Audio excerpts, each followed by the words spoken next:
ஆன்மீகம் சேனல் நேயர்களுக்கு எனது அன்பின் வணக்கம். இன்றைய பதிவில் நாம் பார்க்க போகின்ற விஷயம் ராம நவமி. ராம நவமி என்றால் என்ன? ராமர் என்பவர் யார் என்று கேட்டால், ராமர் என்பவர் அயோத்தி மாநகரத்தில் தசரத சக்கரவர்த்தியின் மகனாக பிறந்து ஜனக மகாராஜாவினுடைய மகள் சீதையை மனம் முடித்தார். அவருக்கு பட்டாபிஷேகம் நடக்கப் போகின்ற தருணத்தில் சிற்றன்னையினுடைய வற்புறுத்தல், அதாவது வேண்டுதல், நீ நாட்டை ஆளக்கூடாது அப்படின்னு சொல்லிட்டு, அன்னை வேறு சிற்றன்னை வேறு என்று அவர் பிரித்து பார்க்கவில்லை. சிற்றன்னையினுடைய விருப்பத்திற்காக தன்னுடைய பட்டாபிஷேகத்தையே துறந்து தந்தையினுடைய வேண்டுகோளை ஏற்று நாட்டை விட்டு வெளியே காட்டிற்கு, நீ காட்டில் 14 ஆண்டுகள் இருக்க வேண்டும் என்று உத்தரவு அவருக்கு. உடனே 14 ஆண்டுகள் வெளியே வந்தார். ராமர் சீத்தை 2 பேரும் வந்தார்கள். அவருடன் லக்ஷ்மணரும். அண்ணா வெளியில் காட்டுக்கு போன பிறகு யான் இங்கே இருந்து என்ன பயன் என்று கூறி அவரும் அவரோடு வெளியில் வந்துவிட்டார். இவர்கள் 14 ஆண்டுகள். இப்போ நாம் நார்த் இந்தியாவுக்கு போகிறோம், நார்த் இந்தியாவில் உள்ளவங்க இங்கே வர்றாங்க. நம்ம அயோத்தி போகிறோம், காசி போகிறோம், கயா போகிறோம், ரிஷிகேஷ் போகிறோம், இப்படியெல்லாம் நாம் போகிறோம். அப்போது ராமர் வடக்கேருந்து இங்கே வந்திருக்காரு. இப்படியெல்லாம் பல கடினங்களை சந்தித்து பல இடங்களில் தங்கி பல திருக்கோயில்களில் பூஜைகள் செய்து சிவ பூஜை செய்து இப்படியெல்லாம் வாழ்ந்திருக்காங்க. அந்த தருணத்தில் பல போராட்டங்கள் அவருக்கு. அப்பொழுது சீத்தையை ராவணன் கடத்தி சென்றார். இலங்கையில் ஆஞ்சநேயரின் உதவியால் போர்கள் எல்லாம் நடத்தி சீதா பிராட்டியாரை கொண்டுட்டு ராவணனை கொலை செய்து அந்த கொலைக்கான பாவத்தை போக்குவதற்காக ராமேஸ்வரத்தில் ராமபிரானும் சீதை பிராட்டியாரும் சிவலிங்க பூஜை செய்து தனக்கு ஏற்பட்ட பிரமகத்தி தோஷத்தை முனிவரினுடைய பரிகாரத்தை கேட்டு அங்கே சிவபூஜை செய்து அதற்கு பிறகு உருவாக்கப்பட்டதுதான் ராமேஸ்வரம். இப்படி ராமபிரான் என்பவர் யார் என்று கேட்டால், இறைவன் மனிதனாக மண்ணுலகத்தில் பிறந்து நாம் வாழ்வதற்கு வேண்டிய வழிகளை அவரே வாழ்ந்து காட்டிய ஒரு வாழ்க்கை தான் ராமாயணம்.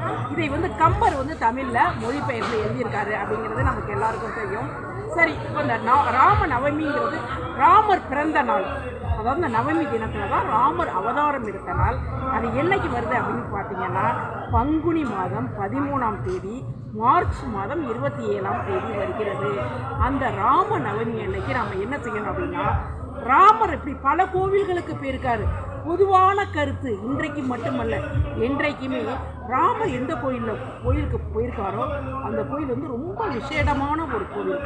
அந்த கோவிலுக்கு சென்று நாம் பகவானை வழிபாடு செய்யும்பொழுது நமக்கு எண்ணற்ற நற்பலன்கள், நம்மளுடைய தோஷங்கள், கர்மாக்கள் எல்லாம் விலகிடும். அந்த வகையில் நிறைய கோயில்களுக்கு நம்ம போகலாம். அந்த ராம நவமி அன்னைக்கு கும்பகோணத்தில் உள்ள ராமசுவாமி கோவிலுக்கு செல்லலாம், ராமேஸ்வரம் சென்று வழிபாடு செய்யலாம். இப்போ கோவிந்தபுரத்தில் போதேந்திரால் மடம் அப்படின்றது, அந்த அதிஷ்டானத்துக்கு சென்றால் அங்கே ராம ஜபம் படிப்பார்கள்.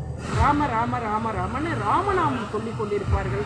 பெரிய அகண்ட நாமம் நடக்கும், அதில் பங்கேற்கலாம்.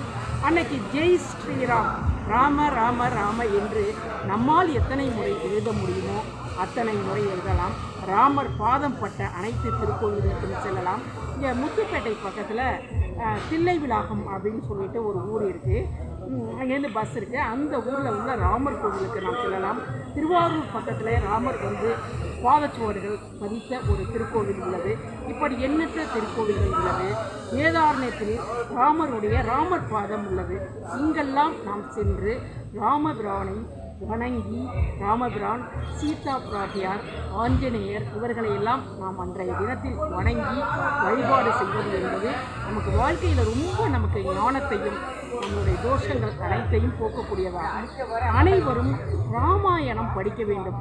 ராமர் அவதார புருஷர் என்பதை உணர்ந்துக்கணும். ராமர் நமக்கு வாழ்ந்து காட்டியிருக்காரு, ப்ராக்டிக்கலாக பண்ணியிருக்காரு. கடவுளாகவே இல்லை, கடவுள் மனிதராக நமக்கு நடைமுறையில் வாழ்ந்து காட்டிய ஒரு இதிகாசம்தான் ராமாயணம். ஜெய் ஸ்ரீராம். ராம நவமி அன்று அனைவரும் ராமர் திருக்கோவிலுக்கு செல்வோம், ராம ஜெபம் படிப்போம், ராம ராம என்று எழுதி நம்மளுடைய வாழ்க்கையில் புண்ணியங்களை தேடிக்கொள்வோம்.